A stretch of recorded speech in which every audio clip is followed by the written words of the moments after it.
आप लोगों को पुनः आज हम समाजशास्त्र का यूनिट सेकेंड, समाजशास्त्र पेपर में जो 4 यूनिट आपको पढ़ना है उसमें सेकेंड यूनिट में जो लास्ट टॉपिक है, लास्ट चैप्टर है सेकेंड यूनिट का, भारतीय समाज में महिलाओं की स्थिति, आधुनिक भारत में महिलाओं की दशा, आधुनिक भारत में महिलाओं की दशा और इसी के साथ साथ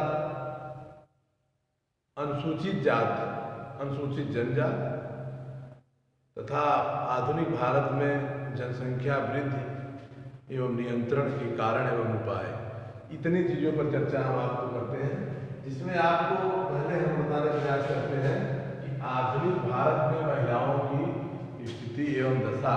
आप जैसा कि समाजशास्त्र पढ़ रहे हैं, समाजशास्त्र के विषय में सामाजिक पहलुओं में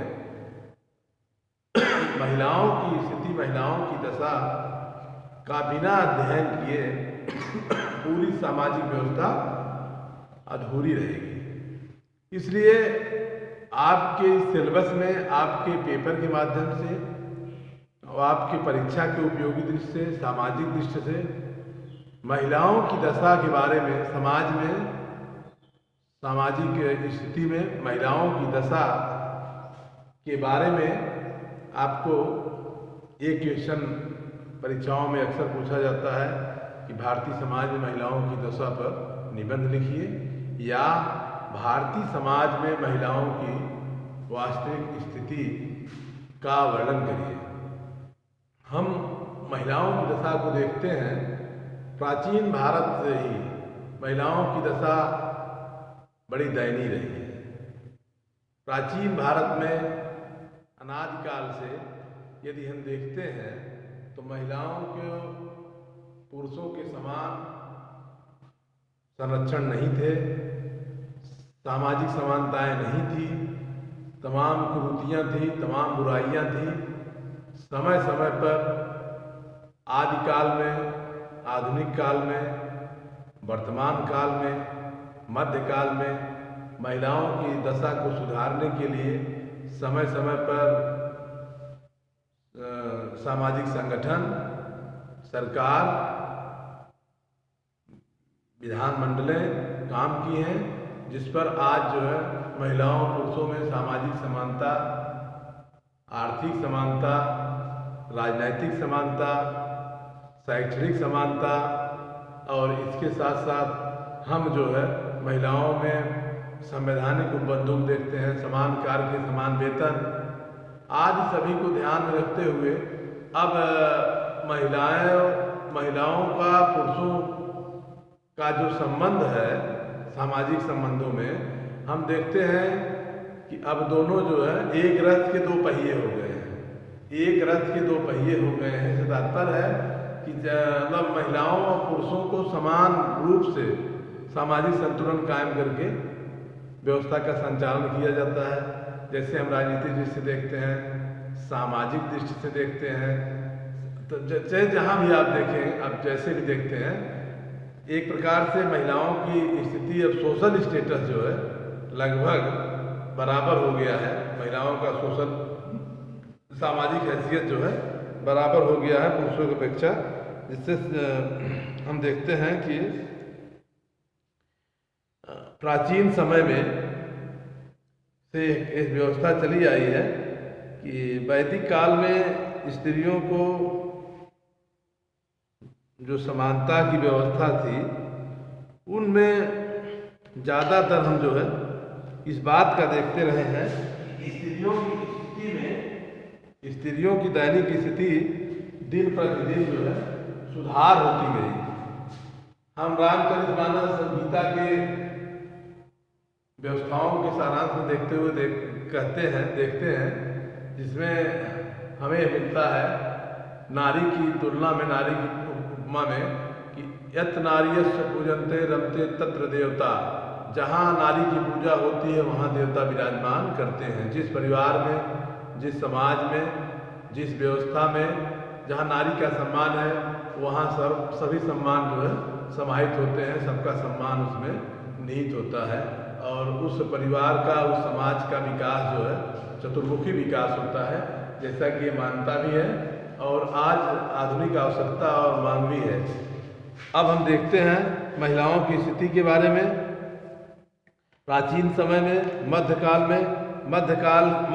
मध्यकाल के युगों में हम देखते हैं महिलाओं की स्थिति के बारे में, तो यह जो है हमें समानता समान रूप से दिखाई नहीं देती थी। बहुत बुराइयां थी, बड़ी असमानताएं थी। जैसे बाल विवाह की प्रथा थी, सती प्रथा का व्यवस्था था, ये तमाम तरह से महिलाओं को समान संरक्षण नहीं प्राप्त थे। लेकिन आधुनिक भारत में, वर्तमान भारत में महिलाओं की स्थिति हम देखते हैं तो जिसमें पुरुषों के समान कंधों से कंधा मिलाकर जो चलने का जो आधारभूत व्यवस्था आया है, इससे हम देख सकते हैं, कह सकते हैं कि आज महिलाओं की स्थिति के लिए भारतीय संसद ने, सरकारों ने समय समय पर अपना कानून के माध्यम से महिलाओं की स्थिति में सुधार किया है। जैसे हम देखते हैं कि भारतीय संसद ने अभी जो है कि करंट में घरेलू हिंसा महिला संरक्षण कानून 2005 पारित किया, child care and protection act POCSO act पारित किया। महिलाओं के लिए तमाम तरह के कानून बने, मतलब महिला संरक्षण के लिए तमाम कानून बने। आपराधिक विधियों में तमाम संशोधन हुए। आपराधिक विधियों को महिलाओं के संरक्षण के लिए कठोरतम से कठोरतम, महिलाओं के सुरक्षा के लिए, संरक्षण के लिए कठोरतम से कठोरतम कानून की व्यवस्था किया गया, जिससे समाज में महिलाओं की स्थिति को, दयनीय स्थिति को सुधारने में महत्वपूर्ण योगदान मिला। हम देखते हैं महिलाओं की सामाजिक स्थिति में, महिलाओं की वर्तमान स्थिति में सामाजिक स्थिति क्या है। सामाजिक स्थिति में हम देखते हैं महिलाओं को पुरुषों के समान संरक्षण, पुरुषों के समान अब समान जो है कि जहाँ सभ्य समाज है, पढ़ा लिखा समाज है, वहाँ महिलाओं के लिए मुख्य रूप से सामाजिक सुरक्षा, सामाजिक संरक्षण की बात है। यह एक पैरल है, समानता के रूप में देखा जाता है।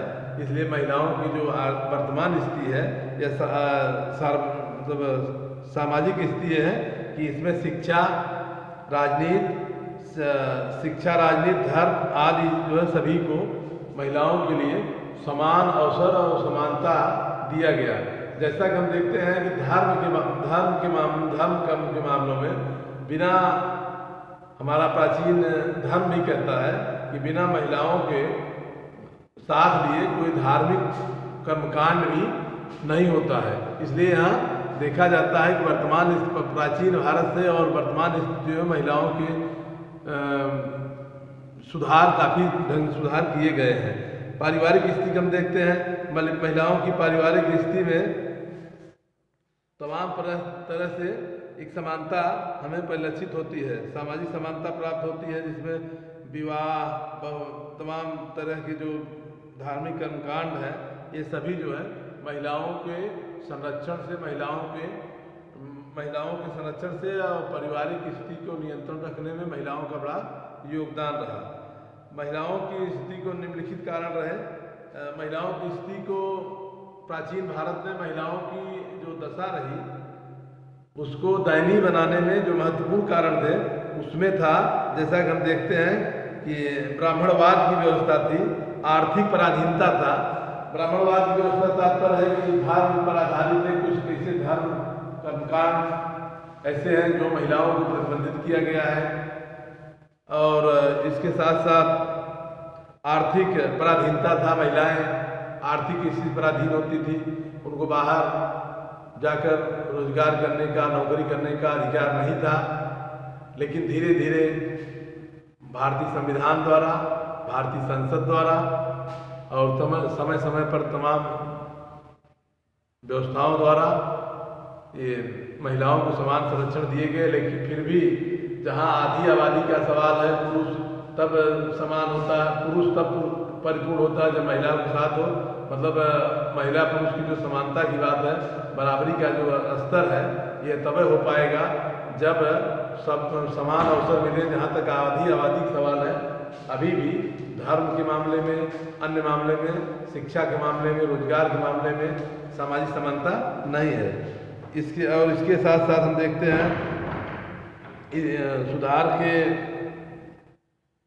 महिलाओं की निम्न स्थिति के लिए मुख्य कारण जो है बाल विवाह था। बाल विवाह, प्राचीन भारत में बाल विवाह की प्रथा होती थी। 7 साल 10 साल के बच्चियों को विवाह कर दिया जाता था। उनका सामाजिक एवं शैक्षणिक रूप से विकास नहीं हो पाता था। इसके साथ साथ जो है अशिक्षा है। अशिक्षा भी महिलाओं की, आधुनिक महिलाओं की स्थिति के लिए महत्वपूर्ण अपना कारण बनता है। इसके साथ साथ संयुक्त परिवार भी इसी तरह का एक जो है मुख्य मुद्दा रहा है। इस तरह से महिलाओं की स्थिति प्राचीन भारत से लेकर आज तक, जहाँ तक हम महिलाओं की स्थिति के बारे में रामचरितमानस का भी प्रसंग देखते हैं। रामचरितमानस में भी महिलाओं के लिए काफ़ी, हम तो कहेंगे कि महिलाओं के लिए अपने तरीके से उसको देखा जाए तो एक श्लोक आता है, तुलसीदास जी ने लिखा है, नारी स्वभाव सत्य सब कहो, अवगुण 8 सदा उर रहो, साहस अनित चपलता माया, भय अविवेक असोच अदाया। लेकिन उसके साथ साथ आधुनिक भारत में यह फिलॉसफी आई, यत नारी से पूजनते रमते तत्र देवता, अर्थात जहाँ नारी की पूजा होती है वहाँ देवता विराजमान होते हैं। इस तरह से नारियों की स्थिति, प्राचीन भारत में नारियों की स्थिति को सुधार के लिए भारतीय संसद ने, विधानमंडलों ने समय समय पर अनेक जो है परिस्थितियों में कानून का निर्माण किया है, जिससे जो है आधुनिक शिक्षा का व्यवस्था हुआ है। अब इसके साथ साथ हम देखते हैं महिलाओं की स्थिति में सुधार में निम्नलिखित जो कारक रहे हैं उसमें सामाजिक संस्थाएं का महत्वपूर्ण प्रयास रहा। महिलाओं की स्थिति के सुधार में सामाजिक संस्थाएं से तात्पर्य है कि जो अपने स्तर से जो सामाजिक व्यवस्था को संचालन करने में जो वो सब अपना योगदान देते हैं। सामाजिक संस्थाएं जो है महत्वपूर्ण अपना योगदान दे रही हैं। कानूनी सहायता है, कानूनी ढंग से कानून द्वारा महिलाओं की दैनिक दशा को सुधारने का प्रयास किया गया। और चौथा पॉइंट है आधुनिक शिक्षा का प्रसार। आधुनिक शिक्षा का प्रसार महिलाओं की स्थिति को सुधारने में महत्वपूर्ण योगदान दिया। भारत की वर्तमान सरकारें महिलाओं के लिए, बालिकाओं के संरक्षण के लिए तमाम तरह की जो है योजनाओं एवं कार्यों का संपादन किए हैं। जैसा हम देखते हैं कि अभी वर्तमान समय में बेटी बचाओ बेटी पढ़ाओ, आयुष्मान भारत बालिका समृद्धि योजना, तमाम तरह से योजनाएं जो दी गई हैं जो महिलाओं के सुरक्षा के लिए, संरक्षण के लिए, विकास के लिए अपना योगदान देती हैं। इस तरह से हम देखते हैं महिलाओं की दशा के बाद हम देखते हैं भारत में जनसंख्या वृद्धि के कारण। भारत में जनसंख्या वृद्धि के कारण है जनसंख्या, पॉपुलेशन, जनसंख्या।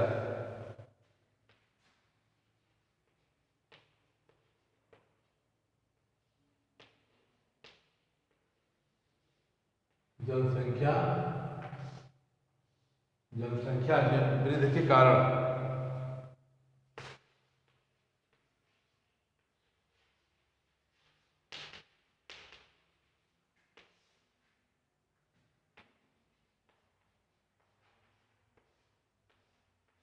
भारत में जनसंख्या का जो समस्या है ये सामाजिक समस्या है।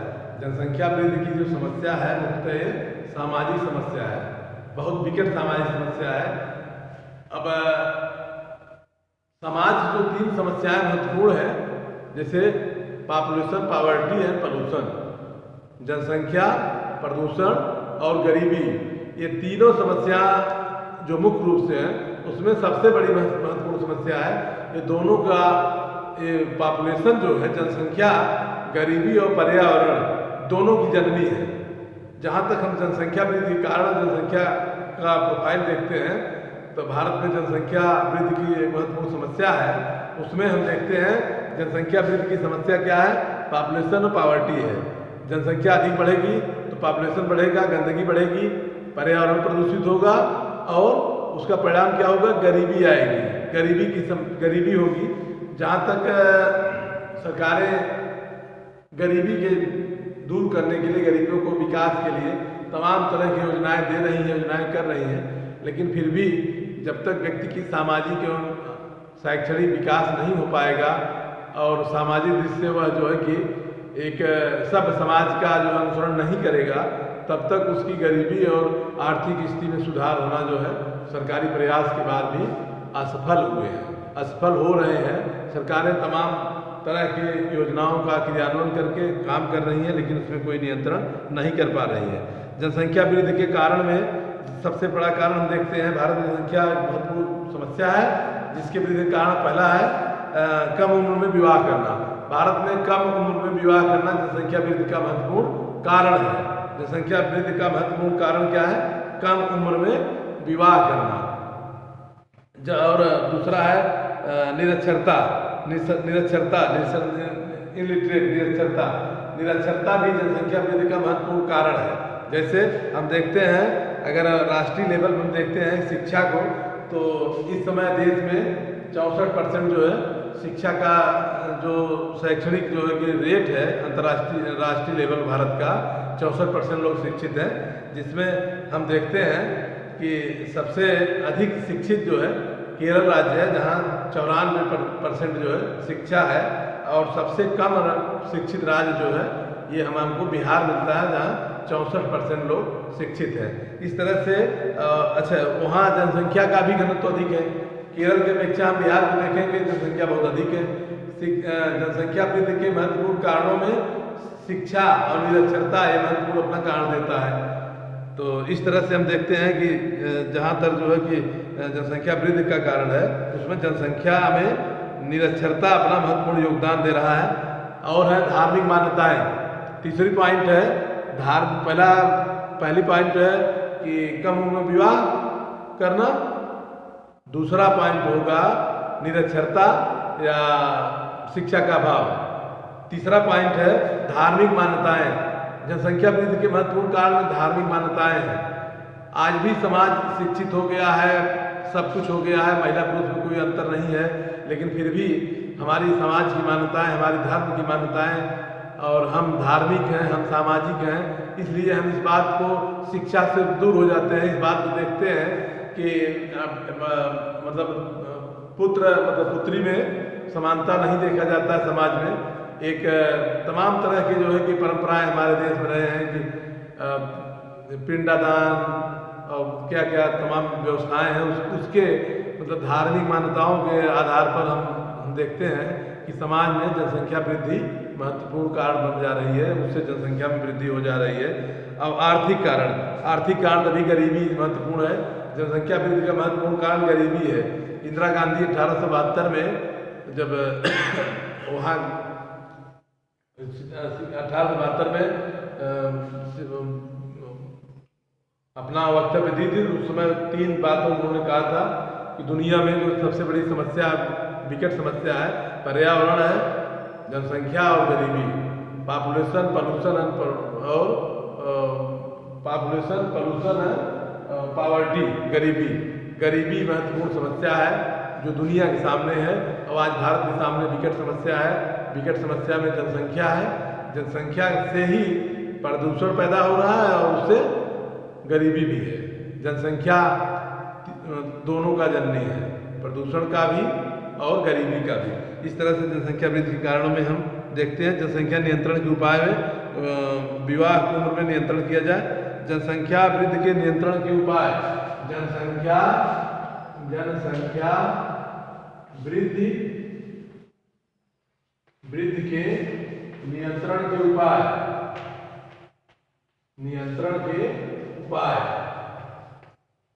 जनसंख्या वृद्धि के नियंत्रण के उपाय हम देखते हैं। सबसे पहला पॉइंट हमको मिलता है विवाह की उम्र में नियंत्रण करना। विवाह की उम्र नियंत्रण कर दिया गया। बालकों की उम्र जो है कि 21 साल और लड़कियों की उम्र 18 साल से कम आयु में विवाह किया जाता है तो कानूनी रूप से दंड का व्यवस्था है। और शिक्षा का प्रसार हो गया, आर्थिक विकास कारण बन गया। इस तरह से राष्ट्रीय नीतियां तमाम आई जिससे जनसंख्या वृद्धि के विकास में महत्वपूर्ण अपना योगदान दे रही है। जो जनसंख्या वृद्धि के नियंत्रण में अपना योगदान दे रही है शिक्षा और इसके साथ साथ जो है शिक्षा का प्रसार, कम उम्र में विवाह को रोकना, भारतीय संसद द्वारा कानून पारित कर दिया गया है।